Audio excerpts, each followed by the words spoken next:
we've been getting a lot of requests about how to get started in real estate investing. There's definitely some people who can just like jump into it and start buying rental properties and doing it that way. Great way to get started. And one way that kind of I did it when I first started, buying like your first house to live in, knowing that it's also gonna be your first rental property. So you find a house that would make a good first rental property, but you buy it and live in it for a while. It gives you access to a better like interest rate, lower down payment for the house, and then you can spend time and fix it up while you're living there. And as long as you stay there for at least a year, you can go ahead and buy another house to move into and then keep that first house as a rental, or you can stay there for several years if you need to. We're here today at one of my good friend's houses who he has owned and lived in for several years, I believe, but knows he wants to use it someday for his first rental property. And he wants to remodel it, but he doesn't want to remodel it, over the top. He wants to be price conscious, but still make it nice and make it a good, house they're going to enjoy living in for now, but then also a good first rental. So we're going to kind of look at it with what's going to improve the value of the home, but also improve things that I think tenants would make it just a nicer home, but also, it'll help get them a higher rent, but without spending too much money on stuff that may be unnecessary for a future rental. So if you can afford to do more of the things at one time, it's going to be a little bit cheaper to knock out multiple items at once than trying to just do one thing at a time.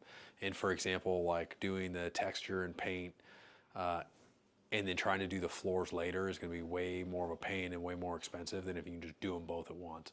So I'm gonna treat it like if I had bought this house and I was going to turn it into a nicer rental. Like what are the remodel items that I would be looking at? One thing, we started on the inside, but one thing I just point out on the outside, you can see where the paint's starting to peel off some of that old siding. You have basically two options. That can be repaired and painted. It's going to look a whole lot better than it does right now, in my opinion. I'm also, some people hate this, but I'm a big proponent. Like I like the painted brick look, and so I'd paint the brick and the house, the same color with a nice trim. I think it would make the house look really nice and fresh. If you didn't want to paint the brick, a good option would be vinyl siding. The vinyl siding would also make it, just where the siding is, would make it look really updated and fresh, for a reasonable amount of money, although I do think it would be more expensive than painting it. And then on the inside, we've got the older popcorn ceilings and then carpet. If I was going to do this house, I would definitely consider scraping all the popcorn ceilings. I would add can lighting just to make the ceilings look a little bit taller, and then new like plugs and switches, but I'd also texture and paint all the ceilings and walls, and then change out the flooring. So it's got the older carpets and some mix match flooring. We like to do LVP throughout. The luxury vinyl plank it looks really nice, but it's also very durable. It's not super cheap, but it's more affordable than some of the other options. In the kitchen, like you've got a couple different options. The cabinets are in relatively good shape, so you could just paint the cabinets and do new hardware. And then I would swap out the countertops with either a granite or a like quartz countertop would look really nice. Depending on the budget, if it makes sense, because if you're doing all the texture, the paint, the new flooring, and you wanted to do new cabinets, you basically just have the additional cost of the cabinets and the install. So it would be a good time if you want to do a full new kitchen remodel, do the cabinets at the same time. But if you're trying to be budget conscious, you could leave the cabinets and just do new countertops. With the cabinets, if you decided to change out the cabinets, if you're going to be living here for a while, one thing you consider is doing nicer, like taller upper cabinets, because it'll give you more space. But again, if I was doing it as a rental, I'd probably replace all the cabinets, but I don't like the little dead space above them, so we'd take that out. We'd still do the shorter cabinets, but we'd just leave like the gap above. I like the way that looks, and it's a little bit cheaper because you're using the smaller cabinets. Another really like cheap thing that looks a lot nicer is we've got like the original HVAC grills.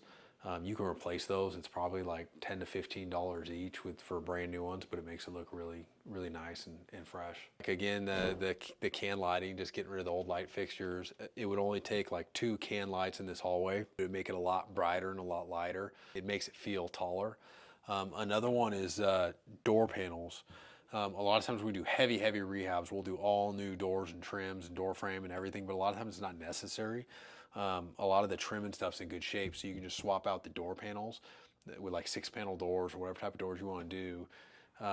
Again, not super expensive. It makes it look a lot nicer and a lot more updated.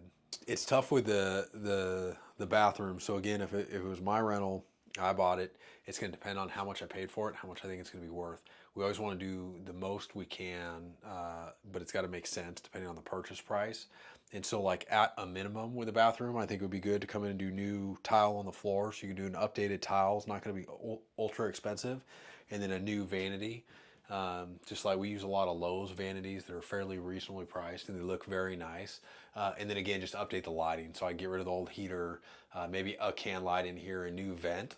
And then we just do, a lot of times we'll do like a picture framed mirror from, not even from like Home Depot. We'd go to like Home Goods or one of those places, get a real like affordably priced, but nice, big picture framed mirror, and then a vanity light over the top of it. So you could still like kind of get the feel of a remodeled bathroom without spending the money for a full remodeled bathroom. Again, if we buy them cheap enough, a lot of times the step above that would be to come in and do a new tub and then a tile shower all the way to the ceiling. Still reasonably priced, but definitely more expensive than leaving the tub and shower alone. Wood paneling, you see this for some reason here in Little Rock a lot. Like they'll have one room that had wood paneling that's been painted at some point.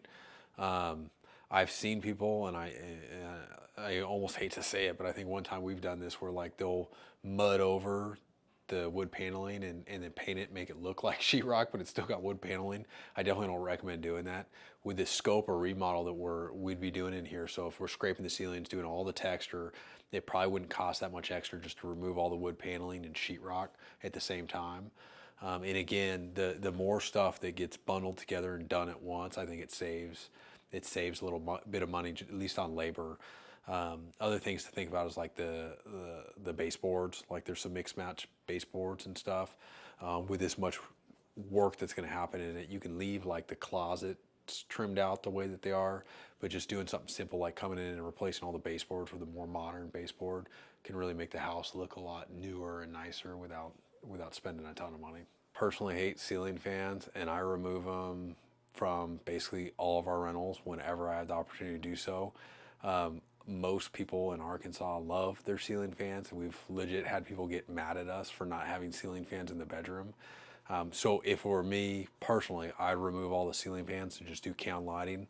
Makes the room look bigger.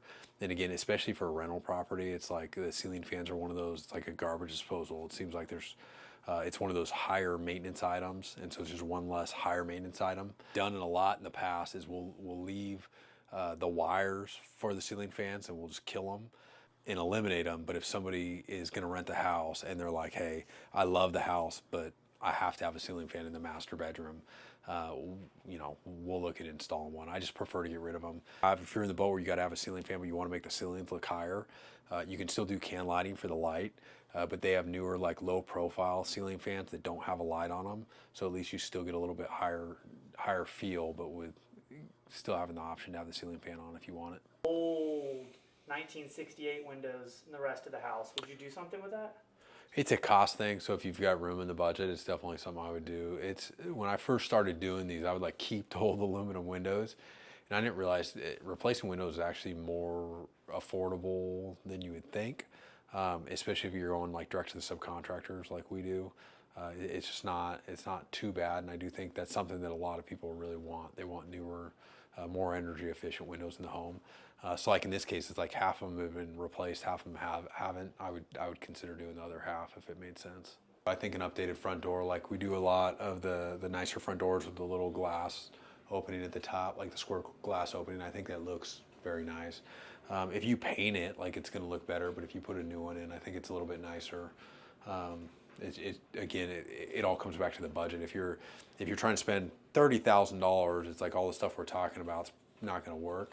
And so if you have the budget to do $60,000, you could do everything we've talked about probably and really like improve the value of the home. But if you don't, like, and I had to like eliminate stuff, like the front door is one thing where it's like maybe I just paint it and kind of leave it, it would still look fresh. But if you got the budget there, I think it's definitely would be nice. thanks for watching. I think we're going to do a three-part series on this because we're actually going to do this renovation.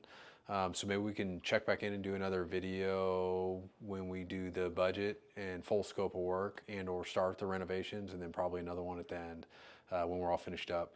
If you get value out of this or you like it, please follow and/or share it with anybody you think might be interested.